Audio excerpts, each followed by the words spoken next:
অচৈতন্য মানে কি? যাদের চেতনা নেই, চেতন হারা। তা চেতন হারা কারা? আমি চেতন হারা, আপনারা চেতন হারা, আপনারা চেতন হারা। আপনারা যদি চেতন হারা হতেন এখানে বসে থাকতে পারতেন না।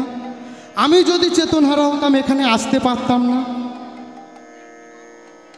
বলে সেন্স যদি না থাকে তাহলে তো ডাক্তারখানায় ভর্তি হতে হয়, নার্সিংহোমে যেতে হয়। তাহলে আমরা এখানে এসেছি, আমরা সবাই চেতন আছে। বলে এই চেতনা না, বলে এ চেতনা জাগতিক জগতের চেতনা। এই চেতনার কথা বলছে না, বলছে আমার ঠাকুর জ্ঞানের চেতনার কথা। বলে যদি জ্ঞানের চেতনা তোর না জাগ্রত হয় তবে কোনো দিন তুই মানুষ হতে পারবি না।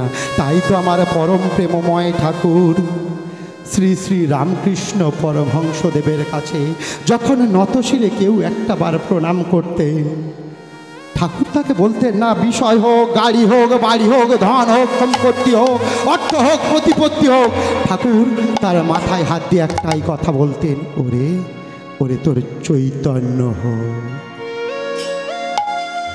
এই চৈতন্যের আমাদের বড়ই অভাব। আমরা এই কলির জীব দেখুন, যদি একটু কৃষ্ণ নামে করি, একটু হরিনাম করি, বলি আমরা ভক্ত হয়ে গেছি। আমাদের মতো পরম বৈষ্ণব আর নেই। বৈষ্ণব কারা গো মা? বৈষ্ণব কাদের বলে? ওই কপালে তিলক নিলাম, কণ্ঠে তুলসীর মালা নিলাম, আর পিছনে একটা শিখি রাখলাম, আমরা কি বৈষ্ণব হয়ে গেলাম? বৈষ্ণব হতে গেলে 200 টাকা খরচা হয়। 200 টাকা নিয়ে এসে 200 টাকা দিয়ে ওই জিনিসগুলো কিনে নিয়ে বৈষ্ণব বেশ ধারণ করা যায়। কিন্তু একটা বৈষ্ণব হতে গেলে 200 জন্ম চলে যায় যদি না আমরা সঠিক পথটা জানতে পারি। তাই কি বলছে দেখুন, তৃণাদপি শুনিছে ন তরুরিব সহিষ্ণু না অমানিন মানদে না কীর্তনীয় সদাহরি। তৃণের মতো নর, তৃণাদপি শুনেছে না, তৃণের মতো কোমল হতে হয়। একটা ঘাসের ওপর কেউ যদি আমরা মারিয়ে যাই, এই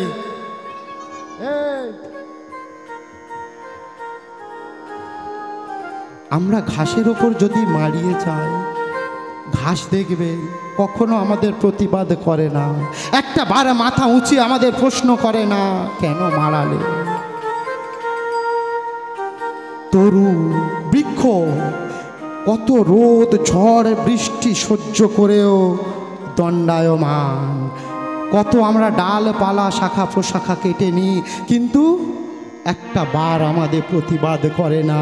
যতটুকু পারে সমস্ত কিছু দিয়ে আমাদেরকে উজাড় করে দেয়, অক্সিজেন দিয়ে যায়। কত কষ্ট করে দাঁড়িয়ে থাকে।